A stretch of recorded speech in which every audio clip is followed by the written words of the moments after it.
Hey everyone, this is Life in the Font Lane. Yesterday I definitely overdid it. I went and got my hair cut. I had to run errands. I'm starting to come down with a sinus infection, I think. I just feel real cruddy. My elbow is flared up. It really hurts today. This is kind of what it's like to deal with chronic illness and chronic pains. I mean, they don't go away. You might have one good day, you might have one good hour, you might have one good minute, but the pain always comes back, and the pain is back today. And like I said, I'm pretty sinus congested, so if you can't understand me, I'm sorry. Josh worked really late last night. He had some stuff to do, and then he went and helped his brother, which is awesome. Josh is, if I don't ever say it enough, my husband is the most amazing man that you would ever know.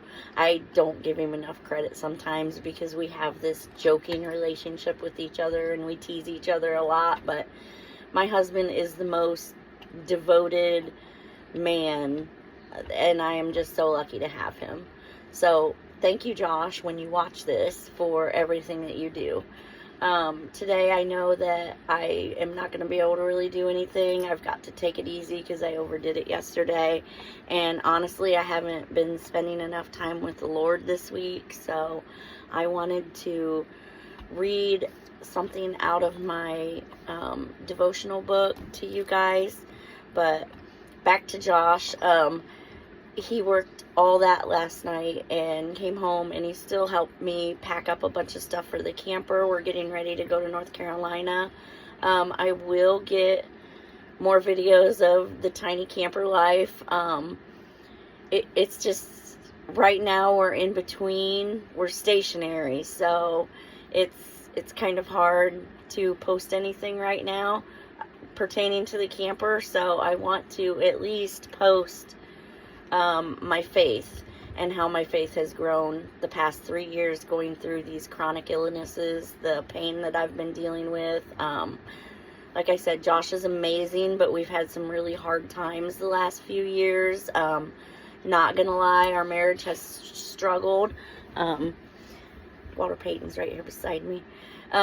It's a struggle, and every day is just a struggle when you have chronic illness, and you're basically forced to sell or donate everything you have because of financial difficulties of being denied by disability. Yes, we love our tiny camper. Yes, we still have lots of adventures ahead of us, but the fight is still there with the disability. It's not fair how the system is. But anyways, today's gonna be a good day. I'm not getting into my drama today. I wanted to read this because I already read it myself, and it really resonates, I feel like, with the tiny camper life.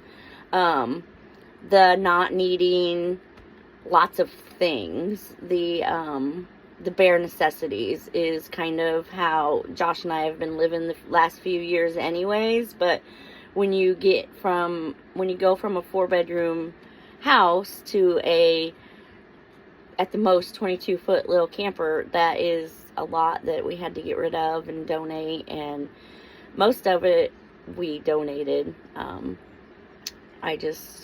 know there's people in need that could use things more than us. But anyway, so this resonated with me today, and I'm sorry, my arm really hurts, so I'm gonna try my best. And my bifocals, they're messing with me. So today it says top priority. Sorry. It's so easy to fall prey to the wants and desires of the world. There's the latest this and the coolest that, and we have a hunger to own it all. We see our neighbor with the newest piece of technology, and suddenly ours seems out of date. Our friend shows up for coffee with a fancy necklace. This is not a fancy necklace, I just want you to know. I think I paid like $3 for it. And then, I lost my spot. Recently purchased from a high-end store, and we ache to add it to our collection. There's nothing inherently wrong with shopping, and we're not sinning simply by making an acquisition. It's more about the priority we give our purchases than the purchases themselves. It's about the heart.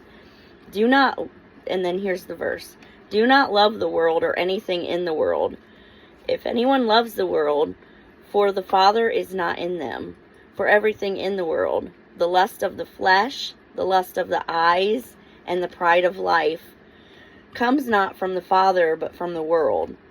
That is 1 John 2:15 through 16. And then the questions are, what are you putting first in your life?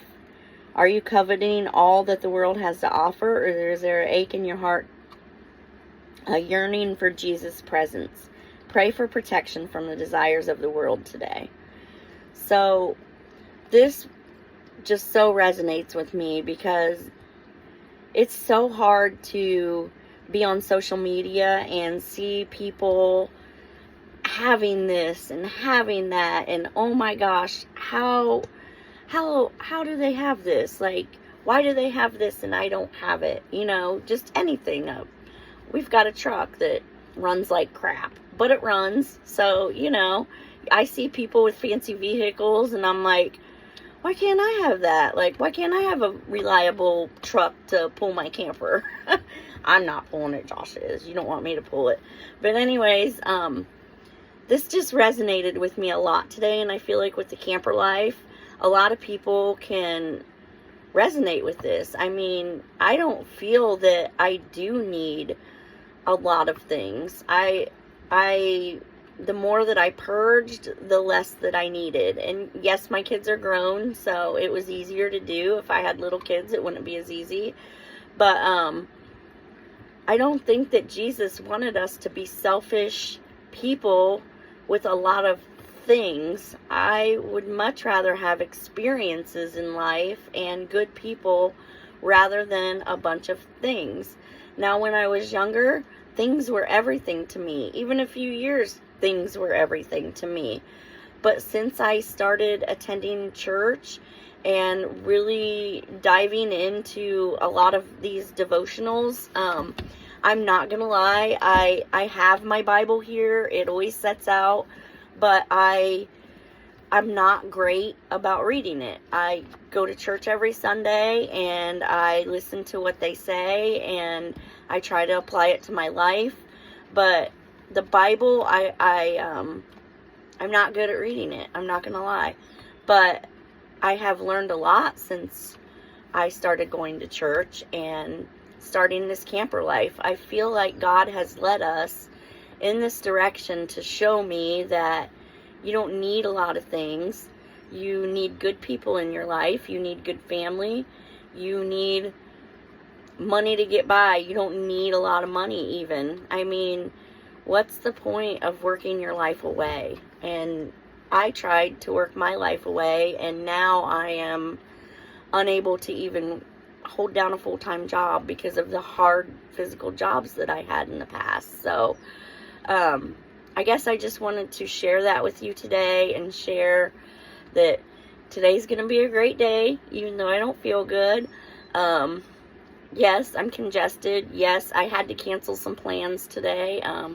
I was gonna go meet up with my cousin. I was gonna go meet up with my aunt. I had a friend I was gonna go visit, and it's just not gonna happen today. I don't feel good. I'm struggling physically today, so, but at least I'm not struggling mentally today. And that's what I'm gonna do right now is I put on the up pop Christian music. So I'm gonna put that on. I'm gonna get my Bible out for real this time. And at church they were talking about reading through Acts and how Acts can change, be life-changing. So I'm gonna read through Acts. I do have some more. We have a lot of packing to do, honestly, but hopefully when Josh gets home tonight we can do the packing. I'm not gonna force myself to do it today. Now, a year ago I would have forced myself to go do what needed done, but like I said, today I know that the only thing I can do is some devotional work, and yeah, just get through this day. Hopefully this sinus infection can start clearing up and maybe get some sunshine. It's really hot and muggy here. Walter Payton is just chill this morning, eating his bone. So that's my day. He doesn't even care that I'm here. So this is life in the Font Lane, and I hope and pray everyone has a wonderful day today. Talk to you soon.